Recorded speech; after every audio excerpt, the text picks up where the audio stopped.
Welcome to Math Made Easy with Frida. Today we will be solving sum of radicals.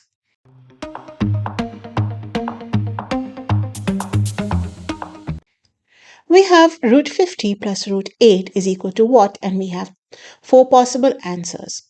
So let's get started. The first step is don't go straight ahead and add 50 to 8 and say the answer is root 58. That is not right. The bases have to be the same when we work with the radicals. So we find the factors of 50. They are 2, 25, 5, and 5. So root 50 can be written as 5 and root 2 plus root 8. 8 factors of 8 are and 2, which is 2 cubed.